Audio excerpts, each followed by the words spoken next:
아이를 맞을 준비가 되셨다고요? 기다림이 길어지는 순간 꼭 도움이 되는 정보만을 쏙쏙 골라 알려드립니다.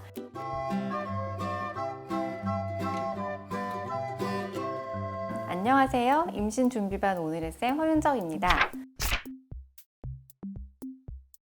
오늘은 난자 채취에 대해서 알아볼 겁니다. 난자 채취에 있어서 환자분들이 가장 많이 궁금해하시는 질문들에 답변하는 시간을 가져볼게요.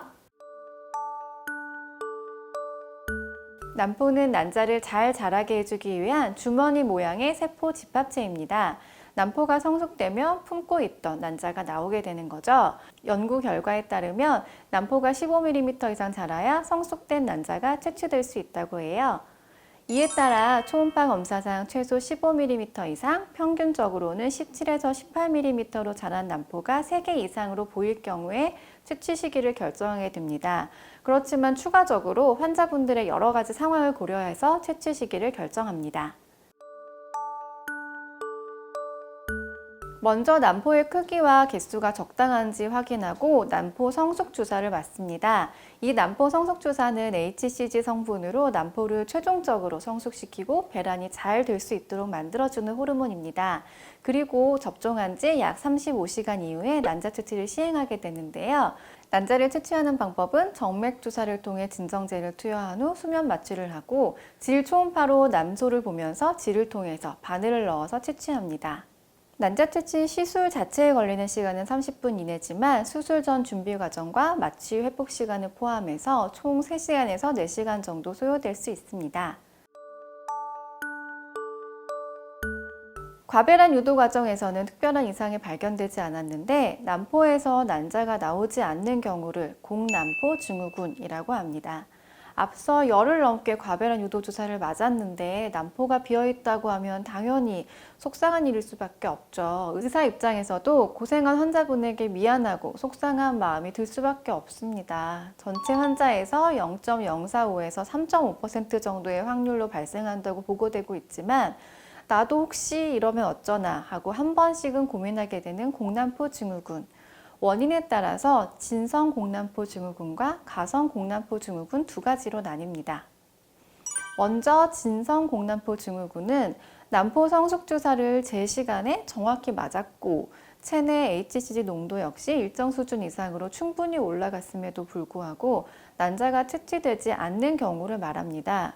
쉽게 정리하자면 난자 채취를 위한 모든 조건이 잘 갖추어졌지만 결과적으로 난자가 나오지 않은 상태를 말하는데요. 원인을 따지자면 외부에서 투여된 HCG 호르몬을 체내에서 잘 활용을 못하거나 대사에 이상이 있거나 호르몬 수용체에 문제가 있다거나 난소 노화로 인해서 호르몬에 대한 반응이 떨어져 있을 때 진성 공난포 증후군이 유발될 수 있습니다.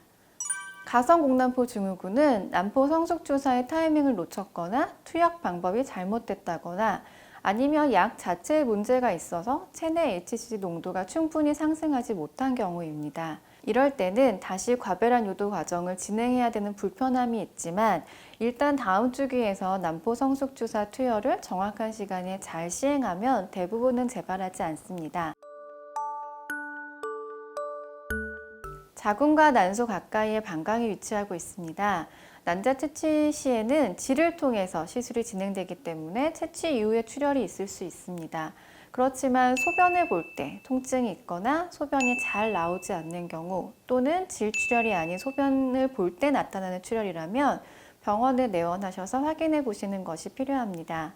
먼저 소량의 출혈이 비치는 경우는 난자 채취 시술 자체가 난포를 바늘로 여러 번 찔러서 난자를 채취하기 때문에 약간의 출혈이 당연히 있을 수 있습니다. 이때는 크게 놀라실 필요는 없습니다. 왜냐하면 대부분 소량의 출혈만 동반되고 스스로 지혈되는 경우가 많기 때문이죠. 복강 내에 피가 고여있는 경우도 있습니다. 고인 피가 자극이 되어서 아랫배가 묵직하고 움직일 때 통증이 유발될 수도 있습니다. 이러한 경우도 복강 내에 고인 혈액이 시간이 지나면서 스스로 흡수가 되기 때문에 통증이 점점 사라질 수 있습니다. 가장 문제가 되는 것은 출혈이 멈추지 않는 경우입니다. 배가 점점 불러오고 복통이 점점 심해지고 어지럼증, 현기증, 식은땀 등의 증상이 동반되는 경우는 반드시 병원에 문의하셔서 적절한 처치를 받으시는 게 좋겠습니다.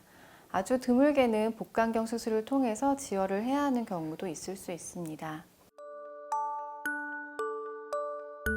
채취 후 약간의 복부 불편감이 있을 수 있습니다. 또 채취 후 경과 시간에 따라서 약간의 복수가 차는 건 일시적으로 생길 수 있는데요. 하지만 배가 지나치게 빵빵하거나 점점 불러오는 느낌이 멈추지 않는다면 병원에 내원하셔서 확인하시는 것이 안전하겠습니다. 난자 채취를 한 당일에는 안정을 취하고 무리한 활동을 하지 않으시는 게 좋겠습니다. 샤워는 가능하지만 탕, 목욕이나 수영 등은 2주가량 조심하시는 것이 좋습니다. 부부관계 역시 감염 가능성이 증가할 수 있기 때문에 2주가량은 조심하시는 것이 바람직하겠습니다. 덧붙여서 당일 운동이나 운전 등 집중력을 요하는 활동은 피해주세요. 답은 X. 난자 채취 시에 정자 채취도 해서 수정을 해야 하기 때문에 남편분 함께 내원하셔야 되고 수술 및 마취를 하시기 때문에 보호자 동반이 필요합니다. 답은 O. 채취 후 일상적인 생활은 하셔도 됩니다. 본인 컨디션상 크게 힘들지 않으시면 출근하셔도 괜찮습니다. 답은 완전 X. 채취가 질을 통해 이루어지므로 질 내부에 난자 채취 기구가 통과한 상처가 있습니다. 그러므로 채취 후에 공중 목욕탕은 감염 우려가 있을 수 있어서 조심하시는 것이 좋겠습니다. 자주 언급되는 영양제를 하나하나 짚어볼게요. 대표적인 영양제인 엽산은 태아에 있어 신경관 결손의 위험도를 낮추는 효과가 있는 것으로 인정받고 있습니다. 또 무배란으로 인한 난임 및 자연유산의 위험도를 낮춘다는 연구가 보고된 바 있기 때문에 엽산은 꼭 복용하시는 것이 좋습니다. 코엔자임 Q10에 대해서도 문의가 많은데요. 복용 시 난소 기능 개선에 도움이 된다는 연구가 있습니다만 아직 체외 수정 시술 성공률에 대한 연구는 조금 부족한 상황입니다. 그리고 이노시톨은 다낭성 난소 증후군의 여성에 있어 체외 수정 시술 시 수정률 향상에 도움이 된다는 연구 결과가 있지만 조금 더 분명한 효과에 대한 추가적인 연구는 필요한 상황인 것으로 판단됩니다. 비타민 D의 경우 결핍 시 자연유산의 위험도가 증가하고 시험관 성공률이 좋지 않다는 연구가 발표된 바 있습니다. 그렇지만 아직 조금 더 확실한 결론을 얻기 위해서는 추가적인 연구가 필요한 상황인 것 같고요. 항산화제 역시 임신율 향상에 도움이 된다는 데이터가 발표된 적이 있지만 조금 더 추가적인 연구가 필요할 것으로 생각이 됩니다. 따라서 현재로서 확실하게 설명드릴 수 있는 것은 엽산을 복용하실 경우 태아의 신경과 결손이 방지되는 효과가 있기 때문에 엽산이 포함된 종합 비타민 제제를 꼭 복용하시도록 안내드리고 있습니다. 오늘은 난자 채취에 대해 알아봤습니다. 사실 채취 단계에서부터는 예상치 못한 상황도 많이 발생하고 개개인마다 여러 가지 다른 경우들이 있습니다. 그래서 더 궁금한 사항이 많으실 거라고 생각이 되는데요. 임신에 고민이 있거나 궁금증이 있다면 바로바로 댓글창에 질문과 하고 싶은 말을 남겨주세요. 그리고 구독과 좋아요도 잊으시면 안 됩니다. 다음 시간에 뵙겠습니다.